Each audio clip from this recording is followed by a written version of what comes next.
Hello, in this presentation we're going to record deposits within QuickBooks Online.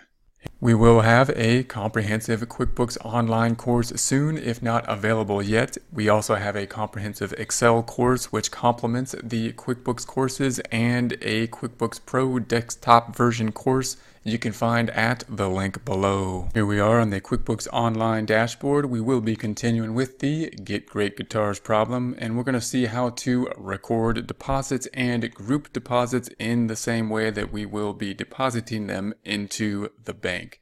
So to do this, we want to go through the scenario of what is happening in terms of the ordering of when things are going to take place, why they're going to take place in that way, why we need to enter them into the system in that way. When we're going through the normal business process, we're going to be processing invoices and sales receipts. Invoices meaning we are invoicing someone and we're going to get paid at a future point. Sales receipts meaning we're getting paid at that same point in time. In the case of an invoice, we expect to receive payment later. So within the mail, we expect hopefully to get a payment for that invoice for the work we did in the past.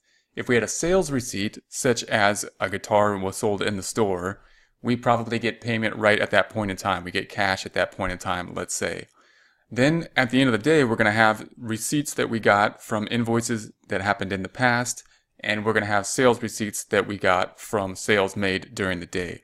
At the end of the day, or at some time interval, we're going to have to then go to the bank and deposit this information into the bank.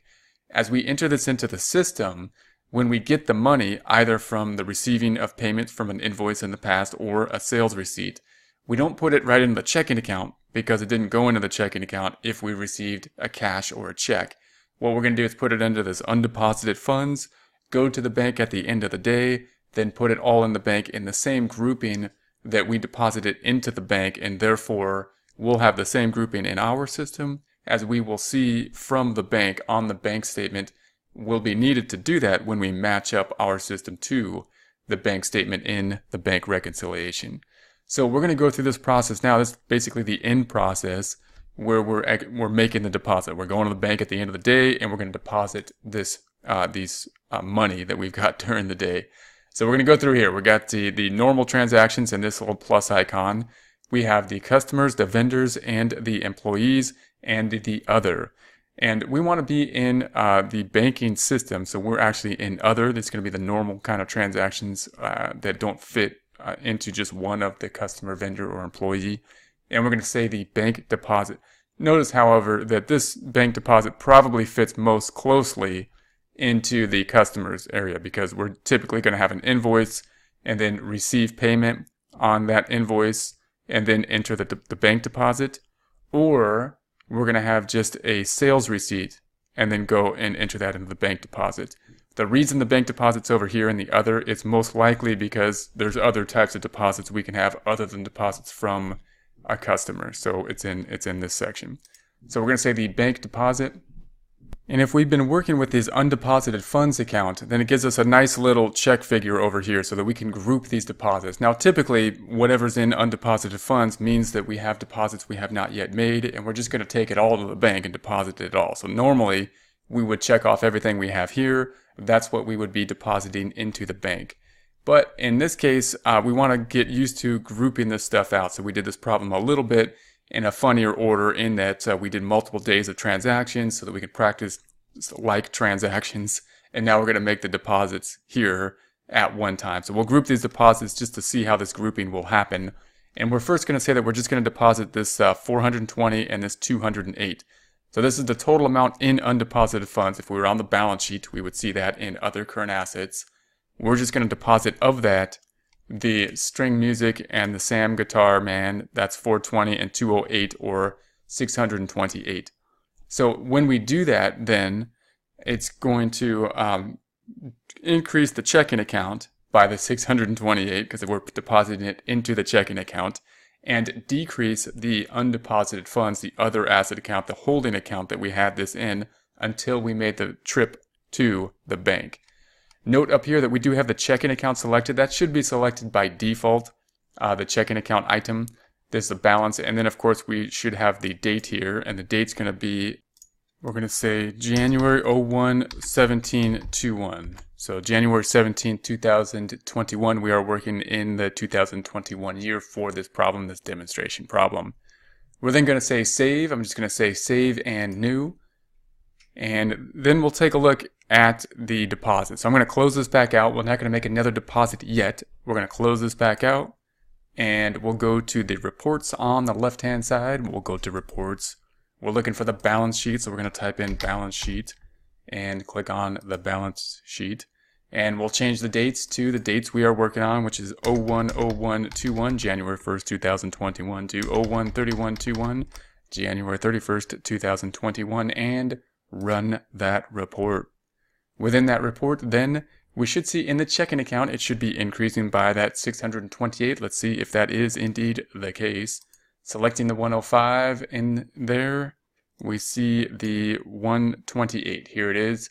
So we have this deposit. It'll be listed here in the transaction detail report. If we select that item, then we see that information here. Here's our deposit. So we'll close that back out. We'll see if we can find the other side of this transaction, going back up, going back to the summary, which is going to be the balance sheet. And we will look for the other side in undeposited funds. Here's undeposited funds, still has 20,500 in it. If we select it, we see these items, and it broke it out by two different items. Note, it's the same deposit here, but it broke it out by item. If we select either of these, the 420, we'll see it's this deposit that is including the 420 and the 208. So in the checking account, it was shown as the 628, which is important because that'll match what we see on the bank statement for our bank reconciliation. And here we see the detail of the two. I'm going to X this back out, go back out. And here we see the detail of the two, the actual components of the deposits in this form. So those are going to be the two parts of the deposit. Going to go back to the balance sheet, back to the report. Now we're going to run this back one more time and deposit the rest of them, grouping them in a different format. So meaning instead of grouping them all in one big deposit, we group them in two deposits. So we're going to go up top once again and make another deposit in this little plus icon. In the other section, we have the bank deposit. So we're going to select the bank deposit. And within the bank deposit, we're going to have the date. Let's change the date first of all. We're in the checking account once again. And don't forget to change the date, 1/17/21. Obviously, if it's the current date that we're working on, then we don't have to worry about that as much because we're working in real time. But whenever we work in book problems, we have an added difficulty sometimes, and that's because we want to jump around in dates in order to demonstrate things. So we're often working in a date situation a bit different than normal circumstances. We're going to choose the rest of them now. We're going to deposit all of the rest of these. So we're going to go to the bank, deposit this, just check it off, check it off, check it off. And there we have the 20,500. It's going to all be deposited at one time. It's going to be shown in our system in the checking account as that 20,005, and that will match what will be shown on the bank statement if we group the same grouping when we go to the bank. And that means it'll be easy for us to check off. So when we do this, once again, anytime you see the bank deposit, it means it's going to increase the checking account most likely, if that's the account we selected here, which it generally will be. And the other side of it will typically be, in this case, undeposited funds, because that's the system we have set up, undeposited funds being that clearing account. So therefore, the checking account will go up, undeposited funds will go down to 0, which means it'll disappear on our report, on our balance sheet, because the balance sheet will not report any accounts that have a 0 balance in them. So let's check that out and see if that is indeed the case. We're going to say save and new down here, green icon. Make sure to record it before we leave it. And then we're going to leave it. We're going to go close this out. We're back to the balance sheet. So if you need to open the balance sheet back up, you go to reports over here and type in balance sheet. And then we want the dates to be 01/01/21 to 01/31/21, January 1st, 2021 to January 31st, 2021. We're going to scroll back down, and we might want to even refresh this even if we already have that here just to make sure. Clicking on the checking account once again, we're going to select the checking account and see the detail here. And now we have our two deposits. So we made this one prior and we grouped those deposits in this one. And then we grouped these deposits out in this 20,500. If we select that, then we see our deposits here, and this is going to be grouped together in that separate deposit. We're going to close this back out. We're going to go back to the report, so back to report summary.